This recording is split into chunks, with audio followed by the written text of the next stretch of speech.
తెలంగాణ ముఖ్యమంత్రిగా బాధ్యతలు చేపట్టిన రేవంత్ రెడ్డికి అన్ని విధాలుగా ఆశీస్సులు అందిస్తున్నారు వేద పండితులు. ప్రముఖ క్షేత్రం కుమరవెల్లి మల్లన్న ఆలయ అర్చకులు సీఎం రేవంత్ రెడ్డిని కలిసి ఆశీస్సులు అందించారు. సచివాలయంలో సీఎం రేవంత్ రెడ్డిని కలిశారు కుమరవెల్లి శ్రీ మల్లికార్జున స్వామి ఆలయ అర్చకులు. ఈ నెల 7న జరిగే స్వామివారి కళ్యాణ మహోత్సవానికి రావాల్సిందిగా ముఖ్యమంత్రిని ఆహ్వానించారు అర్చకులు. గత ప్రభుత్వం చేపట్టిన సాగునీటి ప్రాజెక్టులపై రాష్ట్ర సర్కార్ దర్యాప్తు చేయాలని బీజేపీ రాష్ట్ర అధ్యక్షుడు కిషన్ రెడ్డి డిమాండ్ చేశారు. హైదరాబాద్లో నిర్వహించిన మీడియా సమావేశంలో మాట్లాడిన కిషన్ రెడ్డి, కాళేశ్వరం ప్రాజెక్టు ఘటనతో రాష్ట్ర ఇమేజ్ గోదాట్లో కలిసిందన్నారు. మేటిగడ్డ బ్యారేజ్ పిల్లర్ల కుంగుబాటుపై కేంద్రానికి లేఖ రాసిన వెంటనే ఉన్నత స్థాయి కమిటీ వచ్చి పరిశీలించిందన్నారు. ఘటనపై మరింత విశ్లేషణ చేయాలని, 20 అంశాలపై వివరణ ఇవ్వాలని రాష్ట్ర ప్రభుత్వాన్ని జాతీయ డ్యామ్ సేఫ్టీ అథారిటీ కోరింది. కానీ ఇప్పటి వరకు ఎలాంటి వివరణ ఇవ్వలేదని కిషన్ రెడ్డి విమర్శించారు. మేటిగడ్డ కుంగింది, అన్నారం బ్యారేజీ గ్యారెంటీ లేకుండా పోయింది. ఈరోజు కాళేశ్వరం ప్రాజెక్టు తెలంగాణ ఇమేజ్ను పూర్తిగా గోదావరి పాలు చేశారు. దీనిపైన మనకందరికీ తెలుసు, ఈ ప్రాజెక్టు పిల్లర్లు కుంగినటువంటి ఘటన వెంటనే ఇది మా దృష్టికి రాగానే కేంద్ర జలశక్తి మంత్రికి దీనిపైన ఉత్తరం రాయడము, కేంద్ర ప్రభుత్వము జలశక్తి మంత్రి వెంటనే స్పందించి మేడిగడ్డ బ్యారేజ్ పిల్లర్లు కుంగినటువంటి ఘటన పైన నేషనల్ డ్యామ్ సేఫ్టీ అథారిటీ ద్వారా ఒక ఉన్నత స్థాయి కమిటీని ఏర్పాటు చేసి విచారణకు ఆదేశించిన విషయం మనకందరికీ తెలుసు. అదేవిధంగా అనేక మంది ప్రముఖులను, రాష్ట్ర ప్రభుత్వ ఉన్నతాధికారులను కలిసి ఒక అవగాహనకు వచ్చిన తర్వాత మరింత విశ్లేషణ చేయాల్సిన అవసరం ఉంది. దీనిపైన ఒక 20 అంశాలపైన నేషనల్ డ్యామ్ సేఫ్టీ అథారిటీ మరిన్ని వివరాలు కావాలని రాష్ట్ర ప్రభుత్వాన్ని లిఖితపూర్వకంగా అడగడం జరిగింది. కానీ దురదృష్టం ఏంటంటే ఈ రోజు వరకు కూడా రాష్ట్ర ప్రభుత్వం నుంచి మాటల్లో కాదు చేతల్లో చూపించాలనే నిబద్ధతతో తమ ప్రభుత్వం పనిచేస్తుందని మంత్రి పొంగులేటి శ్రీనివాసరెడ్డి అన్నారు. ఖమ్మం గ్రామీణ మండలం మంగళగూడెం గ్రామంలో నిర్వహించిన ప్రజాపాలన కార్యక్రమానికి ఆయన హాజరయ్యారు. గత ప్రభుత్వం పేదల సమస్యలు విస్మరించిందని మంత్రి విమర్శించారు. బీఆర్ఎస్ పాలనలో రాష్ట్రం ఆర్థికంగా నష్టపోయిందని ఆరోపించారు. గత సర్కారు 6.5 లక్షల కోట్లకు పైగా అప్పులు చేసిందన్న మంత్రి పొంగులేటి శ్రీనివాసరెడ్డి, చేసిన అప్పులు దేనికి వాడారో కూడా తెలియకుండా ఖర్చు చేశారని ఎద్దేవా చేశారు. 100 రోజుల్లో 6 గ్యారెంటీలు ప్రతి గుమ్మాన్ని తట్టే విధంగా ఏర్పాటు చేస్తామని చెప్పాం. ప్రభుత్వం ఏర్పడిన కొద్ది గంటల్లోనే ఈ 6 గ్యారెంటీలకి భద్రత కల్పించే చట్టాన్ని తీసుకొచ్చాం. దానికి తెలంగాణ రాష్ట్రాన్ని 6,71,000 కోట్లు ఈనాడు మన అందరి మీద అప్పులు చేసింది గత ప్రభుత్వం. అప్పు చేసి మన అందరి సొమ్ముతో ఒక పెద్ద బిల్డింగ్ కట్టాడు. ఉమ్మడి ఆంధ్రప్రదేశ్ ఇప్పుడు సెక్రటేరియట్ ఉంది, ముఖ్యమంత్రి నివాసం ఉంది. ఈ రెండింటిని పడగొట్టి నా మార్కు ఉండాలి అనే రకంగా చేశారు. తప్పు కాదు, నిజంగా మన దగ్గర డబ్బులుంటే కొత్త ఇల్లు కట్టడం తప్పనట్లా. కానీ ఎప్పుడు కట్టాలది? పేదవాడి కష్టాలన్నీ నెరవేరిన తర్వాత, పేదవాడి ఆశలన్నీ వాడి కలలో నెరవేరిన తర్వాత మంచిగా నువ్వు కట్టుకుంటే తప్పు కాదు. అప్పు చేసి పేదవాడి కష్టాలు పట్టించుకోకుండా కేవలం నీ స్వలాభం కోసం గత ప్రభుత్వం చేసింది తప్ప పేదవాడిని విస్మరించింది గత ప్రభుత్వం. అందుకే ప్రజలు ఇందిరమ్మ రాజ్యాన్ని తెచ్చుకున్నారు. పేదవాడికి ఆడ డబుల్ బెడ్రూమ్ ఇల్లు, డబుల్ బెడ్రూమ్ ఇల్లు ఈ నియోజకవర్గంలో ఎన్ని ఇచ్చారు అంటే 900 ఇచ్చారట. భవిష్యత్తులో మరింత ఎక్కువగా మీ కష్ట సుఖాలలో పాలు పంచుకొని ఇచ్చిన ప్రతి మాటని ఈ ప్రభుత్వం చిత్తశుద్ధితో మీకు అందించుద్ది. ఈ తెలంగాణ ప్రజలు కోరిన కోరికలని ఈ ప్రభుత్వం చేయటానికి చిత్తశుద్ధితో ఉందని కూడా మరొక్కసారి తెలియజేసుకుంటూ, తెలంగాణలో కొత్త ప్రభుత్వం కొలువు తీరాక పాలనా పరంగా పరుగులు పెడుతుంది. సీఎంతో సహా మంత్రులు కూడా స్పీడ్గా వర్క్ చేస్తున్నారు. ప్రతిరోజు సమీక్షలతో అధికారులను పరుగులు పెట్టిస్తున్నారు. మంత్రి సీతక్క కూడా తన శాఖాపరమైన కార్యకలాపాలకు ముమ్మరం చేశారు. మంత్రిగా బాధ్యతలు చేపట్టి నుంచి ఇప్పటి వరకు సీతక్క అలుపెరగకుండా సమీక్షలతో బిజీగా గడుపుతున్నారు. శాఖపరమైన సమావేశాలతో అధికారులను వివరాలు అడుగుతూ పగడ్బందీగా ముందుకు కదులుతున్నారు. సచివాలయంలో స్త్రీ నిధిపై మంత్రి సీతక్క సమీక్ష సమావేశం నిర్వహించారు. ఈ సమావేశానికి ప్రిన్సిపల్ సెక్రటరీ సందీప్ కుమార్, సుల్తానియా, స్త్రీ నిధి బ్యాంక్ అధికారులు పాల్గొన్నారు. జాతీయ అంతర్జాతీయ పర్యాటకులను ఆకట్టుకునేలా తెలంగాణ పర్యాటక రంగాన్ని అభివృద్ధి చేయాలని, మౌలిక వసతుల కల్పనకు కృషి చేయాలని మంత్రి జూపల్లి కృష్ణారావు అధికారులను ఆదేశించారు. బేగంపేటలోని హరిత ప్లాజాలో తెలంగాణ రాష్ట్ర పర్యాటక అభివృద్ధి సంస్థపై మంత్రి జూపల్లి కృష్ణారావు ఉన్నత స్థాయి సమీక్ష నిర్వహించారు. పర్యాటక శాఖ ఆధ్వర్యంలో చేపట్టిన ప్రాజెక్టులు, హరిత ప్లాజా, హోటల్ నిర్వహణ, ఇతర అంశాలపై అధికారులు పవర్ పాయింట్ ప్రజెంటేషన్ ద్వారా మంత్రికి వివరించారు. పర్యాటక శాఖ ఆధ్వర్యంలో చేపట్టిన ప్రాజెక్టులను త్వరితగతిన పూర్తి చేయాలన్నారు మంత్రి జూపల్లి కృష్ణారావు. నిర్దిష్ట కాల వ్యవధిని నిర్దేశించుకొని దానికి అనుగుణంగా పనులు పూర్తి చేయాలని, ఎప్పటికప్పుడు పనులను పర్యవేక్షించాలని, నాణ్యతలో రాజీ పడవద్దని సూచించారు. రాష్ట్రంలో పర్యాటకుల సంఖ్య పెరగాలంటే అందుకు తగ్గ వసతులు ఉండాలని, ప్రపంచ స్థాయి పర్యాటకులను రప్పించాలంటే ఆ స్థాయి సౌకర్యాలు కల్పించినప్పుడే అది సాధ్యపడుతుందని చెప్పారు. ప్రైవేటుకు దీటుగా హరిత హోటల్స్ ను తీర్చిదిద్దాలని, ఆక్యుపెన్సీ రేషియో పెంచుకునేలా, వినూత్న మార్గాలను అన్వేషించి ఆదాయం పెంచుకునేలా ప్రత్యేక కార్యాచరణ రూపొందించి అమలు చేయాలని అధికారులకు దిశానిర్దేశం చేశారు. నిర్వహణలో నాణ్యమైన సేవలు అందించాలన్నారు. ఆదాయంలో ప్రైవేటు హోటల్స్ తో పోటీ పడాలని, ప్రభుత్వంపై ఆధారపడకుండా స్వయం సమృద్ధి సాధించి ఇతర శాఖలకు మార్గదర్శకంగా నిలవాలన్నారు. పర్యాటక శాఖను మరింత లాభాల బాట పట్టించేందుకు నిబద్ధతతో పనిచేయాలని అధికారులకు హితవు పలికారు. నూతన సంవత్సరంలో అన్ని శుభాలు కలగాలని, అందరూ సంతోషంగా ఉండాలని ఆశించారు మంత్రి పొన్నం ప్రభాకర్. ఈ సందర్భంగా మంత్రిని అమరవీరుడు శ్రీకాంతాచారి తల్లి శంకరమ్మ మర్యాదపూర్వకంగా కలిశారు. తెలంగాణ కొత్త ప్రభుత్వం ఏర్పడినప్పటి నుంచి ప్రత్యేకమైన కార్యక్రమాలతో ప్రజల్లో వెళుతుంది. తెలంగాణ సాధనలో అమరులైన కుటుంబాలకు న్యాయం జరిగేలా ప్రణాళికలు రచిస్తుంది. ఈ సందర్భంగా మంత్రి పొన్నం ప్రభాకర్ ను శ్రీకాంతాచారి తల్లి శంకరమ్మ మర్యాదపూర్వకంగా కలిశారు. సింగరేణి చైర్మన్ మేనేజింగ్ డైరెక్టర్ గా ఎం బలరాం బాధ్యతలు స్వీకరించారు. ప్రస్తుతం సీఎండీ ఎన్ శ్రీధర్ ను ప్రస్తుతం బదిలీ చేసింది. ఆయన స్థానంలో సింగరేణి ఫైనాన్స్ డైరెక్టర్ గా ఉన్న ఎం బలరాం కు సీఎండీగా పూర్తి అదనపు బాధ్యతలు అప్పగించింది. పదవీ కాలం ముగిసిన శ్రీధర్ ను జీఏడీలో రిపోర్ట్ చేయాలని ప్రభుత్వం ఆదేశించినట్లుగా సిఎస్ శాంతికుమారి ఉత్తర్వులు జారీ చేశారు. సింగరేణి సంస్థ చైర్మన్ గా బలరాం నాయక్ కు నియమించారు. సింగరేణి సీఎండీ ఎన్ శ్రీధర్ పదవీ కాలం ముగియనుండటంతో జీఏడీలో రిపోర్టు చేయాలని ప్రభుత్వం స్పష్టం చేసింది. ఆయన స్థానంలో బలరాం నాయక్ ను నియమిస్తూ రాష్ట్ర ప్రభుత్వం ఉత్తర్వులు జారీ చేసింది. ప్రస్తుతం బలరాం నాయక్ సింగరేణి ఫైనాన్స్ డైరెక్టర్ ఉన్నారని పేర్కొన్నారు. రాష్ట్ర ప్రభుత్వ ఆదేశాలతో Balram Naik Singareni finance and welfare బాధ్యతలతో పాటు సీఎండీగా అదనపు బాధ్యతలు తీసుకోనున్నారు. శ్రీధర్ 2015 జనవరి 1 నుంచి సింగరేణి సీఎండీగా ఉన్నారు. సింగరేణి చరిత్రలో 9 ఏళ్ల పాటు సుదీర్ఘంగా కొనసాగిన సీఎండీగా రికార్డు సాధించారు. శ్రీధర్ హయాంలో సింగరేణి అనేక విజయాలు సాధించడంతో విమర్శలు కూడా ఎదుర్కొంది. కేంద్రం శ్రీధర్ వ్యవహార శైలిపై అభ్యంతరం వ్యక్తం చేసిన శ్రీధర్ ను బీఆర్ఎస్ ప్రభుత్వం అతని కొనసాగించింది.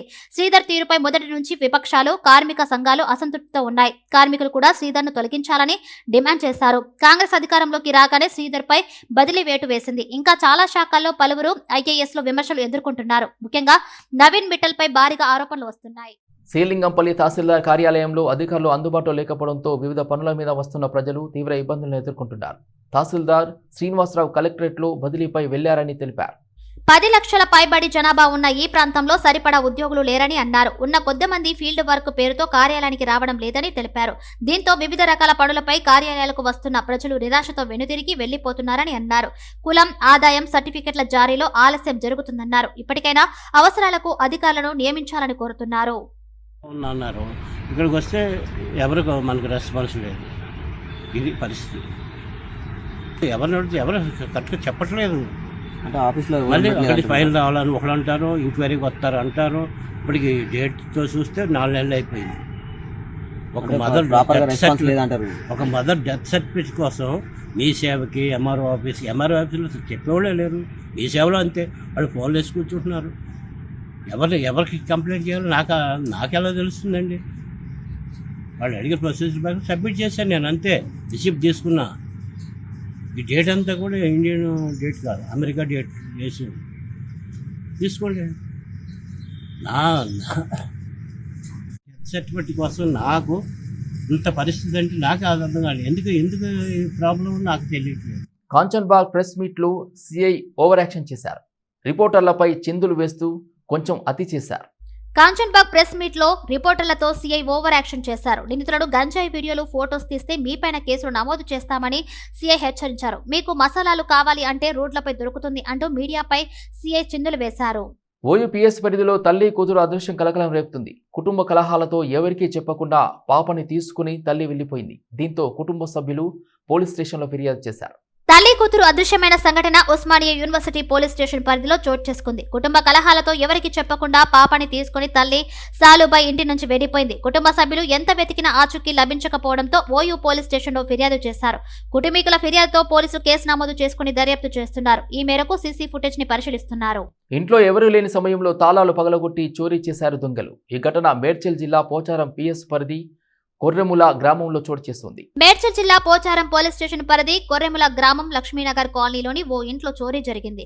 ఇంట్లో ఎవరు లేని సమయంలో ఇంటి తాళాలు పగలగొట్టి 2 తులాల బంగారం, 50,000 రూపాయల నగదు, ఒక మొబైల్ ఫోన్ ఎత్తుకు వెళ్లారు దొంగలు. ఇంటి యాజమాని ఫిర్యాదు మేరకు సంఘటన స్థలానికి చేరుకున్న పోలీసులు మరియు క్లూస్ టీం కేసు నమోదు చేసుకుని దర్యాప్తు చేస్తున్నారు. ప్రతి ఇంట్లో సీసీ కెమెరాలు ఏర్పాటు చేసుకోవాలని, త్వరలో దొంగలను పట్టుకుంటామని పోలీసులు తెలిపారు. ముఖ్యమంత్రి రేవంత్ రెడ్డిని తన నివాసంలో మర్యాదపూర్వకంగా ఏఐసీసీ తెలంగాణ ఇన్ఛార్జ్ దీప్ దాస్ మున్సి కలిశారు. ముఖ్యమంత్రిగా బాధ్యత చేపట్టిన రేవంత్ ను ఈ సందర్భంగా ఏఐసీసీ తెలంగాణ ఇన్ఛార్జ్ అభినందించారు. పార్టీ అంతర్గత వ్యవహారాలపై కాసేపు ఆయనతో చర్చించారు. ప్రజాపాలనలో భాగంగా మంగళవారం నిర్వహించిన అభయహస్తం కార్యక్రమం కింద 39,927 దరఖాస్తులను స్వీకరించినట్టు రాష్ట్ర ప్రభుత్వ ప్రధాన కార్యదర్శి శాంతికుమారి వెల్లడించారు. ప్రజాపాలన నిర్వహణపై జిల్లా కలెక్టర్లతో టెలికాన్ఫరెన్స్ నిర్వహించి సమీక్షించారు. రాష్ట్రంలోని అన్ని గ్రామ పంచాయతీలు, మున్సిపల్ వార్డుల్లో నిర్వహించిన గ్రామ సభలలో ఏ విధమైన ఇబ్బందులు కలగకుండా తగు చర్యలు చేపట్టినట్టు జిల్లా కలెక్టర్లు వివరించారు. అన్ని గ్రామ సభల్లో దరఖాస్తుల కొరత ఏర్పడకుండా ముందస్తుగానే అదనపు దరఖాస్తులను అందుబాటులో ఉంచామని పేర్కొన్నారు. 4వ రోజైన నేడు మొత్తం 39,927 దరఖాస్తులు స్వీకరించగా వీటిలో అభయహస్తం గ్యారంటీలకు సంబంధించి 17, 39, 146 దరఖాస్తులు రాగా ఇతర అంశాలకు సంబంధించి 3,08,17 వచ్చాయని అన్నారు. ఇప్పటి వరకు ఈ 4 రోజులు కలిపి 61,16,167 దరఖాస్తులు అందాయని వివరించారు. నేడు 1,866 మున్సిపల్ వార్డుల్లో 3,779 గ్రామ పంచాయతీల్లో ప్రజాపాలన కార్యక్రమాలు నిర్వహించామని అన్నారు. మూసీ నది పరివాహక ప్రాంతాన్ని రాబోయే 36 నెలల్లో అభివృద్ధి చేయాలని ముఖ్యమంత్రి రేవంత్ రెడ్డి అధికారులకు ఆదేశించారు. అందులో భాగంగా తొలుత హైదరాబాద్ నగర పరిధిలోని 55 కిలోమీటర్ల మేర ఉన్న మూసీ నది పరివాహక ప్రాంతాన్ని అభివృద్ధి చేయాలని నిర్దేశించారు. మూసీ నది పరివాహక అభివృద్ధిపై మంగళవారం నానక్రామ్ గూడ హెచ్ఎండిఏ కార్యాలయంలో అధికారులతో సీఎం రేవంత్ రెడ్డి సమీక్షా సమావేశం నిర్వహించారు. అన్ని వర్గాల ప్రజలకు అనువైన ఐకాన్ డిజైన్ ఇందుకోసం ఎంపిక చేయాలని అధికారులకు ముఖ్యమంత్రి సూచించారు. Amusement park, waterfalls, children's water sports, street vendors, business area, shopping malls ఇలా అన్ని రకాల వర్గాలకు అందుబాటులో ఉండే విధంగా డిజైన్ వాడాలన్నారు. ఇందుకోసం విదేశాలతో పాటు దేశంలోని ఇతర రాష్ట్రాల్లో నదీ పరివాహక ప్రాంతాల్లో ఇప్పటికీ చేపట్టిన ప్రాజెక్టుల డిజైన్లను పరిశీలించాలని అధికారులను ఆదేశించారు. 3 నెలల్లోగా సంబంధిత పనులు ప్రారంభించేందుకు కావాల్సిన చర్యలు చేపట్టాలని సూచించారు. ఆకస్మిక వరదలు వచ్చినా తట్టుకునే విధంగా వర్షపు నీటిని మూసీలోకి మళ్లించే విధంగా చర్యలు తీసుకోవాలన్నారు. ఉప్పల్లో మంగళవారం రాత్రి బట్టల దుకాణం సిఎంఆర్ షాపింగ్ మాల్లో మంటలు చెలరేగాయి. ఈ సంగతి తెలిసిన వెంటనే అక్కడికి చేరుకున్న అగ్నిమాపక దళ సిబ్బంది మంటలు ఆర్పుతున్నారు. బట్టల దుకాణం కావడంతో మంటలు ఎగిసిపడుతున్నాయి. ఈ మోసాలకు పాల్పడుతున్న వ్యక్తులు 1,000 రూపాయలకు 4 డ్రెస్సులు అని ప్రకటించడం వల్ల ఎక్కువ మంది దీనికి ఆకర్షితులయ్యారు. 1,000 రూపాయలకే 4 డ్రెస్సులు లభించాయనే ఆశతో ఆర్డర్లు చేసి నగదు కూడా పే చేస్తున్నారు. దుండగులు డెలివరీలను కూడా అమెజాన్ మాదిరిగా ఉండే కవర్లోనే డెలివరీ చేసి మోసం చేస్తున్నారు. చివరికి జరిగిన మోసాన్ని గ్రహించి బాధితులు వాపోతున్నారు. మంటల తీవ్రతకు చుట్టుపక్కల దుకాణాలు, షాపింగ్ మాల్స్, ఇండ్లు, అపార్ట్మెంట్ల వాసులు భయాందోళనకు గురైనట్లు తెలుస్తుంది. మంటలు ఎగిసిపడడంతో ఈ ప్రాంతంలో భారీగా ట్రాఫిక్ జామ్ అయింది. అధికారులు స్థానిక వాటర్ ట్యాంకర్లను రప్పించి మంటలను ఆర్పేందుకు ప్రయత్నించారు. మంటలు ఎగిసిపడడంతో వాటిని ఆర్పేందుకు కష్టతరమైంది. సకాలంలో అగ్నిమాపక దళాలు వచ్చిన మంటలు ఆపలేకపోయారు. షాపింగ్ మాల్ మూసివేసే సమయంలో మంటలు చెలరేగాయి. ఈ సమాచారం తెలిసిన వెంటనే స్థానిక పోలీసులు, సివిల్ అధికారులు ఘటనా స్థలానికి చేరుకుని పరిస్థితిని సమీక్షించారు.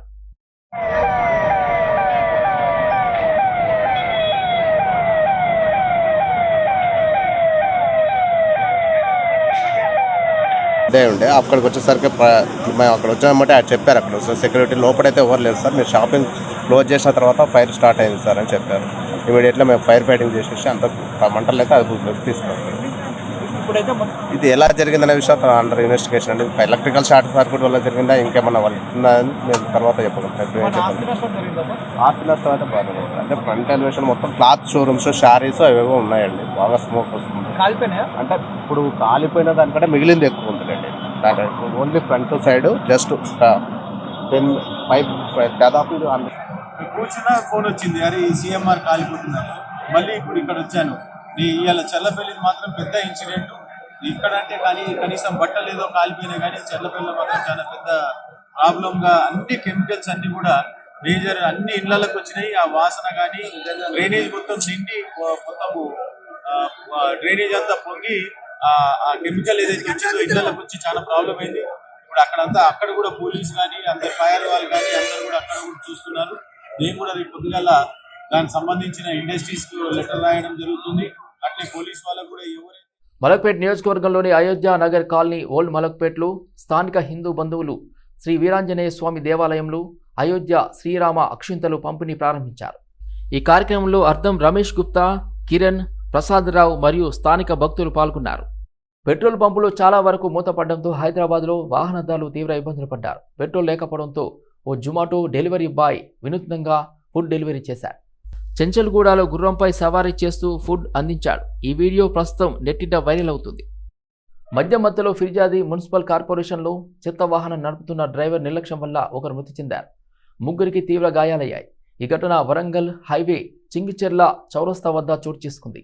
సంఘటన స్థలానికి పోలీసులు చేరుకుని కేసు నమోదు చేసి డ్రైవర్ను అదుపులోకి తీసుకున్నారు. ఈ ప్రమాదంలో బైక్పై వెళ్తున్న నాచారం దంపతుల్లో భర్త బాబీ అక్కడికక్కడే మృతి చెందాడు. భార్య రోజాకు తీవ్ర గాయాలవడంతో హాస్పిటల్కు తరలించారు. ద్విచక్ర వాహనంపై వెళ్తున్న మరో ఇద్దరికి కూడా గాయాలయ్యాయి. వీరిని కూడా హాస్పిటల్ తరలించారు. ఈ ఘటనలో 2 కార్లు కూడా ధ్వంసమయ్యాయి. అటవీశాఖ ప్రధాన కార్యాలయం అరణ్య భవన్లో కొత్త సంవత్సరం వేడుకలు ఘనంగా జరిగాయి. అధికారులు సిబ్బంది సమక్షంలో అటవీ సంరక్షణ ప్రధాన అధికారి ఆర్ఎం డోబ్రియాల్ కేక్ కట్ చేసి అందరికీ శుభాకాంక్షలు తెలిపారు. శాఖలో పనిచేస్తున్న ప్రతి ఒక్కరూ కొత్త సంవత్సరంలో మరోసారి పని పట్ల పునరంకితం కావాలని, ప్రభుత్వ ప్రాధాన్యతలకు అనుగుణంగా పనిచేయాలని పీసీసీఎఫ్ కోరారు. విధి నిర్వహణలో సమయపాలన, రాష్ట్ర వ్యాప్తంగా మరింతగా పచ్చదనం పెంపు, అటవీ రక్షణ ధ్యేయంగా పనిచేయాలని పిలుపునిచ్చారు. జూనియర్ అటవీ అధికారుల సంఘం రూపొందించిన న్యూ ఇయర్ క్యాలెండర్ను విడుదల చేశారు.